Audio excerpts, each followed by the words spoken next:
Teddy bear में sniper gun, school मस्जिदों में टेरर नेटवर्क,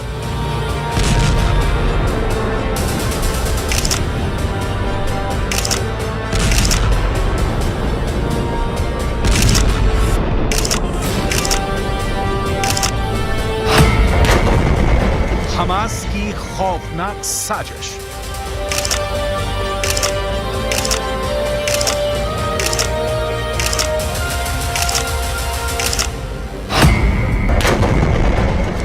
आईडीएफ के खिलाफ बड़ा प्लान।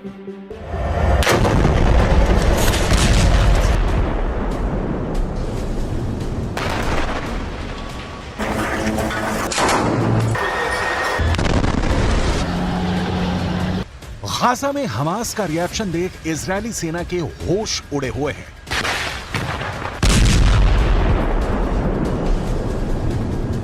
इजरायली सेना की बमबारी के बीच हमास ने गाजा में जो व्यू रचना की है, बेंजामिन नेतन्याहू के पास उसका कोई तोड़ नहीं दिख रहा।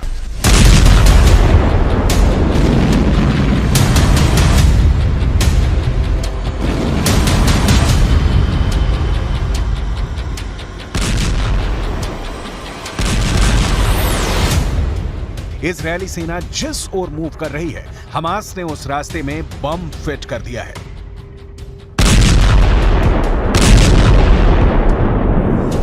यह सही है कि 19,000 फिलिस्तीनियों की मौत हुई, लेकिन इजरायली सेना की जीरो डेथ वॉर की स्ट्रेटजी के भी परखच्चे उड़ गए हैं।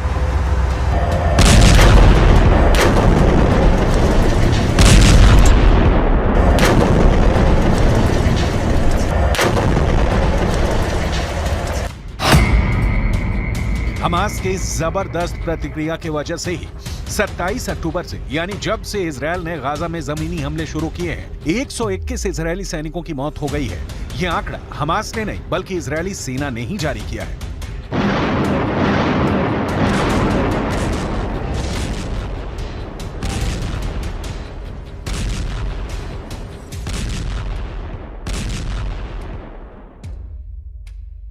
चालीस से 45 किलोमीटर लंबी और 6 से 10 किलोमीटर चौड़ी गाजा पट्टी में हमास ने ऐसी कौन सी तैयारी कर रखी है कि इजरायली सेना गाजा पर अब तक कब्जा पाने में असमर्थ रही है।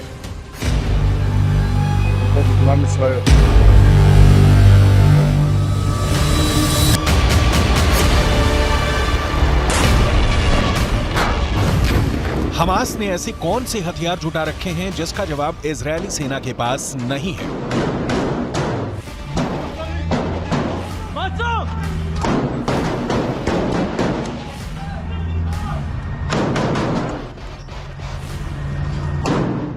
हमास के लड़ाकों ने पूरे गाजा में फैली सुरंगों की रचना कैसे कर रखी है कि इजरायल की सेना उनमें घुसने से पहले ही मात खा रही है। इन सारे सवालों का जवाब डिटेल में दिखाएंगे। अभी हमास ने इजरायली सेना के खिलाफ जो चक्रव्यूह रचा है, उसे देखिए।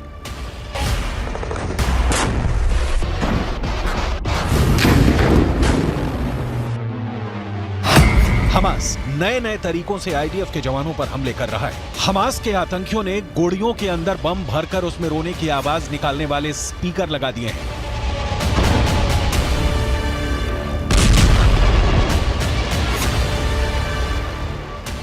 उनकी कोशिश थी कि इजरायली बंदूकों की तलाश कर रहे आईडीएफ के जवान उसे बच्चों के रोने की आवाज समझेंगे।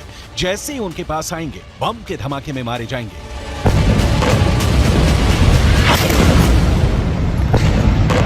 लेकिन हमास डाल डाल खेल रहा है तो इजरायल पात पात। इजरायल इंटेलिजेंस यूनिट ने इस साजिश का पता लगा के अपने जवानों को अलर्ट कर दिया, जिसके बाद डिस्पोजल स्क्वाड ने उन्हें निष्क्रिय कर दिया।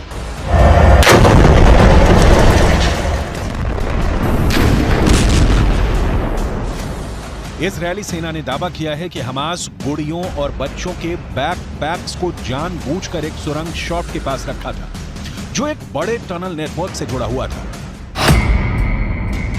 इजरायली सेना ने उस इलाके की तलाशी ली और घात लगाकर किए गए हमले के साथ साथ क्षेत्र में हमास की खुफिया जानकारी और टैंक रोधी ठिकानों का भी पर्दाफाश किया। आईडीएफ ने दावा किया था कि हमास के आतंकियों ने टेडी बियर के अंदर स्नाइपर राइफल और बम छिपाए हुए थे। इन टेडी बियर को लेकर आतंकी आम लोगों के बीच रहे थे। इसके अलावा गाजा के कई स्कूलों और मस्जिदों के नीचे टनल नेटवर्क भी मिला है। इसके जरिए आतंकवादी सुरक्षित आवाजाही करते। इतना ही नहीं, हमास ने इजरायली सेना की नजर से बचाने के लिए स्कूल में हथियारों का गोदाम बना रखा था।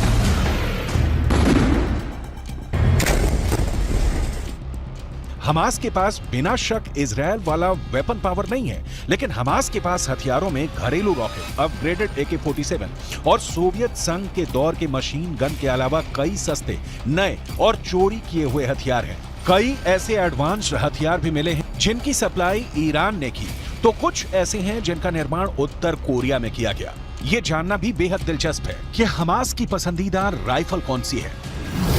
सोवियत दौर में निर्मित 7.62 मिलीमीटर कैलिबर वाली AK-47 असॉल्ट राइफल हमास का सबसे पसंदीदा हथियार है। आतंकी इसकी मदद से कई राउंड तक गोलियों की बौछार करते हैं। इसके अलावा SVD, ड्रैगुनो, क्रूज semi automatic 7.62 millimetre calibre sniper rifle का इस्तेमाल हमास 20 किलोमीटर दूर से हमला करने के लिए कर रहा है। हमास के ट्रक भारी machine gun M2 browning HMG से लैस हैं। ये पैदल सेना हल्के बख्तरबंद वाहनों और कम उड़ान वाले विमानों को आसानी से निशाना बना सकते हैं। ये समझना बहुत जरूरी है, हमास जैसे संगठनों के पास जो भी हथियार हैं वो या तो ईरान से आए हैं या हमास ने स्मगलिंग से उसे मंगाया है या सोवियत दौर के हैं। इन हथियारों से हमास इजरायल को नुकसान तो पहुंचा रहा है। 9 किलो वाला RPG-7 rocket propelled grenade launcher Hamas का फेवरेट है। ये काफी सस्ता और उपयोग में आसान है। सोवियत संघ का बना यह हथियार कंधे पर रहता है और एक ट्यूब से रॉकेट दागता है। यह रॉकेट आसानी से 200 से 700 मीटर की दूरी पर मौजूद टैंकों को आसानी से तबाह कर सकता है।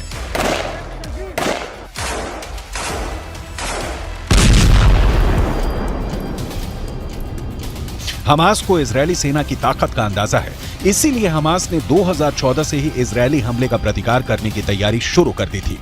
जिन सुरंगों को नष्ट करने की बात हो रही है या नष्ट की जा रही हैं, ये सुरंगें दुनिया के लिए अजूबा हैं। सोचिए जरा, 40 से 45 किलोमीटर लंबी और 6 से 10 किलोमीटर चौड़ी गाजा पट्टी में जमीन के नीचे हमास ने 500 किलोमीटर लंबी सुरंग खोद रखी है। इन सुरंगों में हमास की जान बसती है। इनके हथियार, इनके लड़ाके, इनके नेता सारे सुरंगों में शरण पाते हैं। जहां तक सुरंगों के सफाई की बात है तो इजरायल ने बहुत सी सुरंगों को मटिया मेट कर दिया है, लेकिन अभी ऐसी कई सुरंगें हैं जहां अब भी इजरायल की सेना नहीं पहुंच पाई है। इन सुरंगों को नष्ट करने के लिए अब इजरायली सेना इनके भीतर समंदर का पानी छोड़ रही है। हमास का बचना मुश्किल नहीं, नामुमकिन है। लंबे वक्त तक हमास के टिके रहने की कोई संभावना नहीं दिख रही है। ईरान, जिससे सबसे ज्यादा हथियार मिलने की हमास को उम्मीद थी, उसने साथ छोड़ दिया है, लिहाजा हमास फंस गया है। बाकी किसी भी अरब देश से उसे कोई मदद नहीं मिल रही, जबकि इजरायल को अमेरिका से सीधे हथियारों की सप्लाई हो रही है। नतीजा जमीन पर दिख रहा है।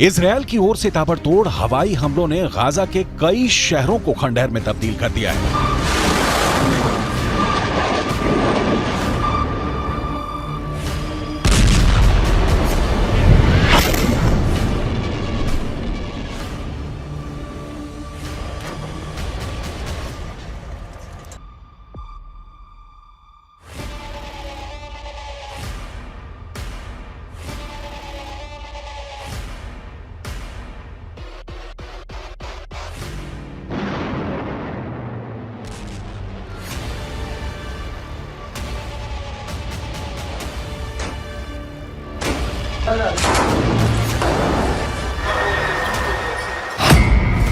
गाजा हमले में करीब 40 से ज्यादा लोगों की मौत हो गई है। सेंट्रल गाजा के एक शरणार्थी शिविर पर हुए हवाई हमलों में करीब 33 लोगों की जान चली गई है। इनमें 14 महिलाएं और 4 बच्चे शामिल थे। रफा शहर में हवाई हमलों में करीब 8 लोगों की मौत हो गई है।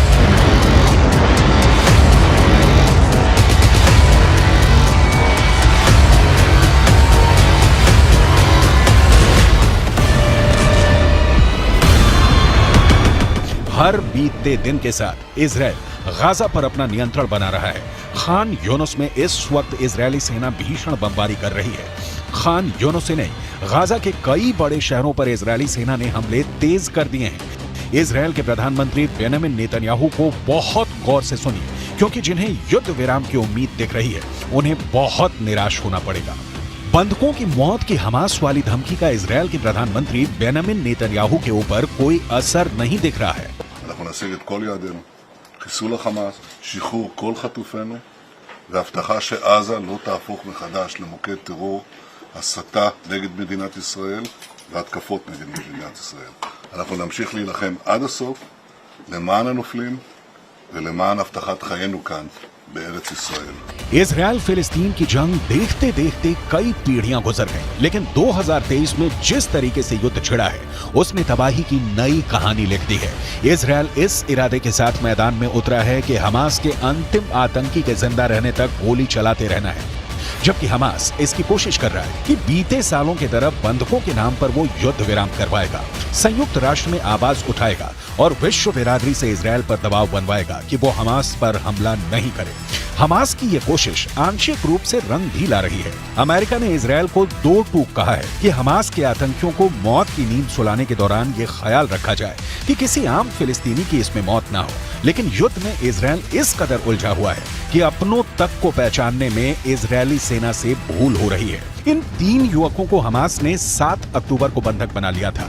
इजरायली सेना ने गाजा पर हमला किया तो पहचान की संकट के कारण इन तीनों को गोली मार दी। हालांकि इजरायली सेना ने अपनी गलती कबूल कर ली है, लेकिन युद्ध में ऐसी गलती की संभावना लगातार बनी रहती है। सवाल फिर युद्ध कहां जाकर रुकेगा और 22 लाख फिलिस्तीनियों के भविष्य का क्या होगा? इस सवाल का जवाब नेतन्याहू के पास नहीं है, क्योंकि इसकी तैयारी में अमेरिका जुट गया है। जो बाइडेन का कहना है कि वो एक नई फिलिस्तीनी प्राधिकरण देखना चाहते हैं, जिसे महमूद अब्बास 2005 से चला रहे हैं। बाइडेन चाहते हैं कि संघर्ष समाप्त होने के बाद नई फिलिस्तीनी प्राधिकरण गाजा में कार्यभार संभाले। गाजा में आखिरी बार चुनाव 2006 में हुए थे। इस चुनाव में हमास को जीत मिली थी, लेकिन हमास ने सरकार बनाते ही महमूद अब्बास की फतह पार्टी के नेताओं के खिलाफ हिंसा शुरू कर दी थी। इस हिंसा में फिलिस्तीनी प्राधिकरण और फतह के हजारों कार्यकर्ता मारे गए। इस हिंसा के बाद महमूद अब्बास ने हमास के प्रमुख इस्माइल हानिया को पद से हटा दिया था, लेकिन हानिया ने इससे इनकार करते हुए फिलिस्तीनी प्राधिकरण से अपना रिश्ता तोड़ लिया था।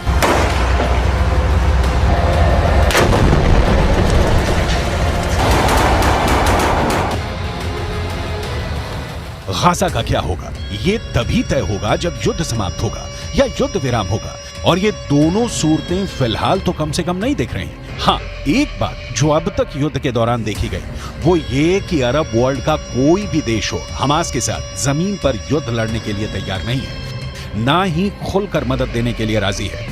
यमन के हूथी विद्रोहियों के हमले या लेबनान के हिजबुल्लाह लड़ाकों के अटैक इजरायल को रोक पाने में समर्थ नहीं है, और इजरायल तभी युद्ध विराम करेगा जब हमास के अंतिम आतंकी को मारकर वो गाजा पर कब्जा कर ले।